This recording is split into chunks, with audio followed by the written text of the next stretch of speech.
नमस्कार दोस्तों, इस वीडियो सीरीज में हम लोग पढ़ रहे हैं विज्ञान के वैसे सभी महत्वपूर्ण प्रश्न जो रेलवे की विभिन्न ऑफलाइन तथा ऑनलाइन परीक्षाओं में पूछे गए हैं। इस वीडियो में हम लोग फिजिक्स के महत्वपूर्ण प्रश्नों को पढ़ेंगे। अगर आप इस वीडियो में नए हैं तो कृपया इस चैनल को सब्सक्राइब कर लें तथा प्लेलिस्ट में जाकर विज्ञान के और भी कई प्रश्नों के वीडियो हैं उन्हें भी देखें। अगर वीडियो अच्छा लगे तो लाइक करें, अपने सुझाव कमेंट करें और चैनल को सब्सक्राइब जरूर से ज़रूर करें। आज का पहला प्रश्न है, डायोड वह प्रयुक्ति है जो धारा को, अर्थात इस प्रश्न को पूछने का तात्पर्य यह है कि डायोड क्या काम करता है। तो इसी को आज हम लोग देखते हैं। डायोड वह प्रयुक्ति है जो धारा को एक ही दिशा में प्रवाहित होने देता है। इसका सही आंसर हो जाएगा एक ही दिशा में प्रवाहित होने देता है। आप समझ जाइए दोस्तों कि अगर आप ALP CBT 2 की तैयारी कर रहे हैं तो आपके लिए भी यह प्रश्न काफ़ी महत्वपूर्ण होने वाला है, क्योंकि CBT 2 में विद्युत धारा से संबंधित चैप्टर्स भी पढ़ने हैं। तो उसी से आज संबंधित यह प्रश्न है, अतः आप भी देखें। तो डायोड वह प्रयुक्ति है जो धारा को एक दिशा में प्रवाहित होने देती है। अगला प्रश्न है, सबसे पहले इसकी व्याख्या पढ़ते हैं। डायोड वाल्व में धारा केवल एक ही दिशा में बह सकती है, इसी कारण इसे वाल्व कहते हैं। चूँकि इसमें दो इलेक्ट्रोड होते हैं अतः इसे डायोड कहते हैं। अर्थात इसमें दो इलेक्ट्रोड होने के कारण से इसका नाम पड़ा है डायोड। वर्ष 1904 में इंग्लैंड के वैज्ञानिक फ्लेमिंग ने तापायनिक उत्सर्जन पर एक ऐसी युक्ति का आविष्कार किया जिसके द्वारा उच्च निर्वात में विद्युत धारा प्रवाहित की जाती है। इसे ही डायोड वाल्व कहते हैं। अगला प्रश्न है, निम्न यंत्र से विद्युत धारा का मापन करते हैं। 4 ऑप्शन दिए गए हैं दोस्तों। चारों में कौन ऐसा यंत्र है जिससे विद्युत धारा का मापन किया जाता है? तो इसका सही आंसर हो जाएगा डी, एमीटर। एमीटर से विद्युत धारा का मापन किया जाता है और विद्युत धारा की इकाई होती है एम्पियर। अगला प्रश्न है, काफ़ी महत्वपूर्ण है, जो कि असिस्टेंट लोको पायलट में पूछी गई है। ट्रायोड का प्रयोग होता है। अब यहाँ है दोस्तों, ट्रायोड क्या है और ट्रायोड का प्रयोग कहाँ होता है? 4 ऑप्शन दिए गए हैं दोस्तों। पहला ऑप्शन है एम्पलीफायर के रूप में, बिल्कुल सही। दोलित्र के रूप में, बिल्कुल सही। ट्रांसमीटर के रूप में, बिल्कुल सही। तो ट्रायोड का प्रयोग इन तीनों रूपों में किया जाता है दोस्तों, इसीलिए इसका सही आंसर हो जाएगा ये सभी, ऑप्शन नंबर डी।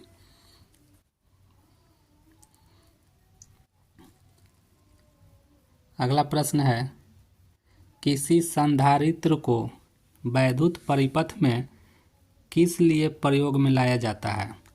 अर्थात किसी विद्युत परिपथ में संधारित्र का प्रयोग क्यों किया जाता है? तो इसका सही आंसर हो जाएगा विद्युत आवेश को संग्रहित करने के लिए। संधारित्र का काम ही यही होता है दोस्तों, विद्युत आवेश को एक जगह एकत्रित करना, संग्रहित करना। सही आंसर हो जाएगा सी। अगला प्रश्न है, वायु दबाव बनाती है, अर्थात वायु किधर की ओर दबाव बनाती है? तो सही आंसर है सभी दिशाओं में। अगर सभी दिशाओं में वायु दबाव नहीं बनाती तो गुब्बारा को फुलाने पर गुब्बारा गोल शेप में नहीं आता। यह प्रमाणित होता है कि जब हवा भरी जाती है तो वायु दबाव बनाती है सभी दिशाओं में समान रूप से।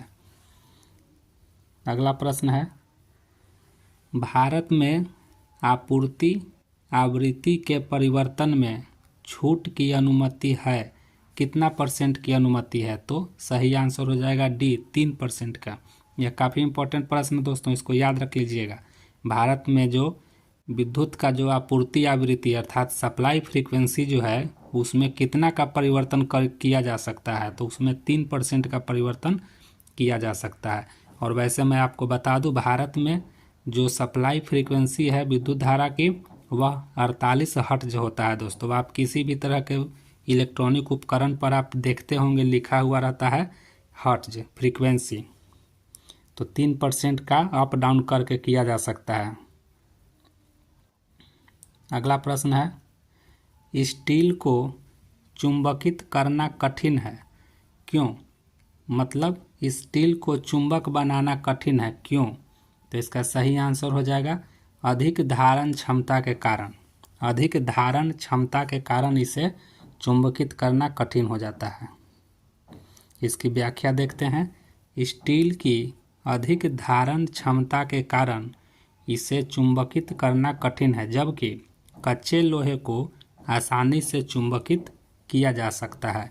इसी वजह से विद्युत चुंबक में कच्चे लोहे का प्रयोग किया जाता है, ना कि स्टील का।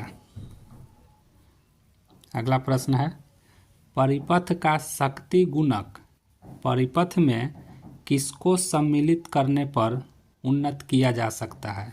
अर्थात परिपथ का जो शक्ति गुणक है उसमें किस चीज़ को सम्मिलित कर देने से वह और उन्नत हो जाता है? तो सही आंसर है ए, संधारित्र। विद्युत परिपथ में संधारित्र को अगर हम लोग प्रयोग करें तो शक्ति गुणक बढ़ जाता है। इसकी व्याख्या देखते हैं। विद्युत परिपथ का शक्ति गुणक संधारित्र को सम्मिलित करने पर उन्नत किया जा सकता है। संधारित्र का प्रयोग विद्युत आवेश को संचित करने के लिए किया जाता है। अगला प्रश्न है, वोल्ट की चूड़ी के किस भाग को क्रेस्ट कहते हैं? फिर से सुनिए, वोल्ट की चूड़ी के किस भाग को क्रेस्ट कहते हैं? तो सबसे सही आंसर हो जाएगा बी, सबसे ऊपरी भाग को। यानी कि आप जो नट बोल्ट देखते हैं ना दोस्तों, उसी में नट बोल्ट में बोल्ट का जो चूड़ी है ना, चूड़ी के किस भाग को क्रेस्ट कहा जाता है? तो सबसे ऊपर वाले भाग को क्रेस्ट कहा जाता है। अगला प्रश्न है दोस्तों, प्रतिरोध से समतुल्य प्रतिरोध ज्ञात करना है। आप सबसे पहले वीडियो को पॉज कर करके इस फिगर को देख करके खुद से बनाने का प्रयास कीजिए। इसके बाद इसकी व्याख्या भी दी गई है, आप व्याख्या देख करके इसे आसानी से समझ सकते हैं। तो इस फिगर में दो प्रतिरोध दिए गए हैं, एक प्रतिरोध R/4 और दूसरा प्रतिरोध भी R/4 ही है। और दोनों को आप ध्यान से देखिए तो श्रेणी क्रम में जोड़ा गया है। तो ये R/4 और R/4 को श्रेणी क्रम में जोड़ेंगे तो मेरा सही आंसर हो जाएगा R/2। दोनों आपस में जुट जाएंगे दोस्तों, श्रेणी क्रम में डायरेक्ट जोड़ दिया जाता है, तो आप जानते ही होंगे। सही आंसर बी हो जाएगा। अगला प्रश्न है, सही मिलान करना है। एक तरफ दिया गया है, उसको दूसरे तरफ से सही मिलान करना है। आप इसे देख करके अच्छे से मिलान कर लीजिए, काफ़ी इम्पोर्टेंट क्वेश्चन है। यहाँ पर एक तरफ दिया गया है भौतिक राशि और दूसरे तरफ दिया गया है उसका मात्रक। भौतिक राशि को उसके मात्रक के साथ मिलान करना है। अगला प्रश्न काफ़ी इम्पोर्टेंट प्रश्न है दोस्तों। यहाँ दिया गया है एक फिगर, ABCD एक वर्ग है। वर्ग के चारों कोने पर आवेश रखे गए हैं और उन आवेशों से यहाँ पे समतुल्य आवेश निकालना है। तो आप इस सबसे पहले इसकी फिगर को आप अच्छे से देखिए। फिगर को समझने के बाद आप जो विकर्णों का कटान बिंदु जहाँ पे है ना, उस जगह पे कुल आवेशों का मान निकालना है। तो आप इसे देखिए, उसके बाद मैं आपको बताता हूँ इसका आंसर। इसका सही आंसर 0 हो जाएगा दोस्तों। वर्ग के केंद्र पर अगर पूछा जाए कि विद्युत विभव कितना होगा तो 0 हो जाएगा। क्यों? क्योंकि वर्ग के चारों कॉर्नर पे +Q -Q आवेश रखे गए हैं। या सभी आवेश एक दूसरे को वहाँ पे अपने प्रभाव को कैंसिल कर देंगे, इस कारण से वहाँ विद्युत विभव 0 हो जाएगा। सही आंसर डी 0 हो जाएगा। इसकी व्याख्या भी आप देख सकते हैं। इसे हम लोग कहते हैं, जिस सिद्धांत पर यह प्रश्न पूछा गया है, इस सिद्धांत को हम लोग 12वीं क्लास में पढ़ते हैं, जिसे सुपरपोजिशन ऑफ इलेक्ट्रिक चार्ज कहते हैं। इसी चैप्टर का यह प्रश्न है दोस्तों।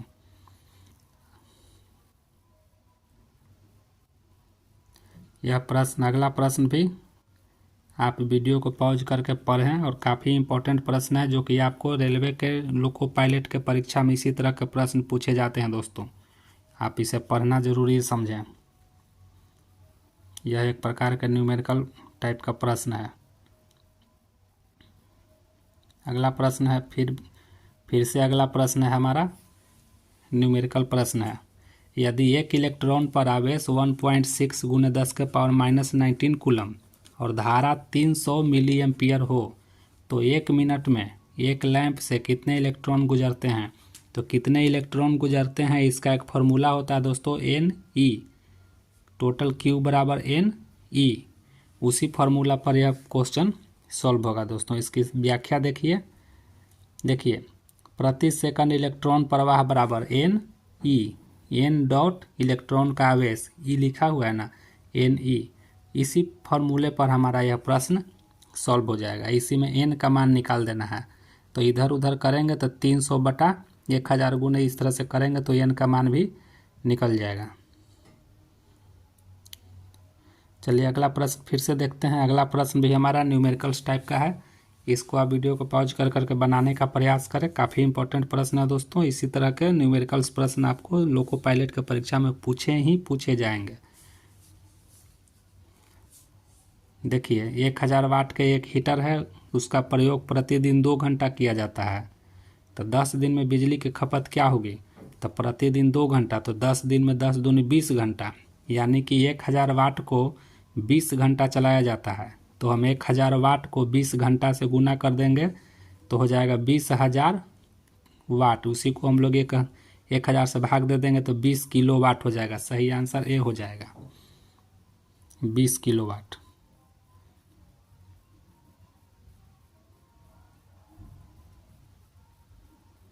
अगला प्रश्न है 10 एम्पियर फ्यूज के साथ 220 वोल्ट पर 200 वाट के कुल कितने बल्बों को सुरक्षित उपयोग में लाया जा सकता है। सही आंसर है बी 11। यह भी एक न्यूमेरिकल क्वेश्चन है दोस्तों। और देखिए आप असिस्टेंट ड्राइवर का पूछा हुआ क्वेश्चन है।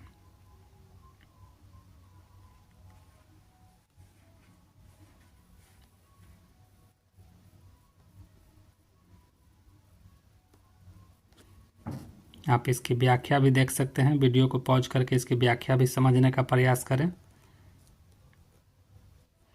अगला प्रश्न फिर से न्यूमेरिकल्स है, आप इसे भी देखें वीडियो को पॉज करके।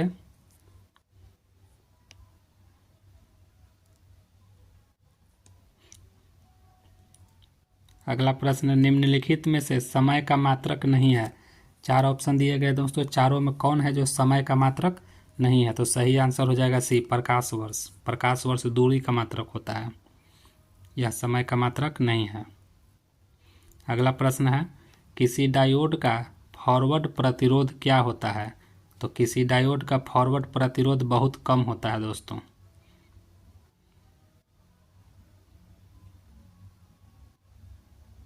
अगला प्रश्न है फिर से न्यूमेरिकल्स हैं। आप इस वीडियो को पॉज कर करके न्यूमेरिकल्स को आप अच्छे से सॉल्व करें।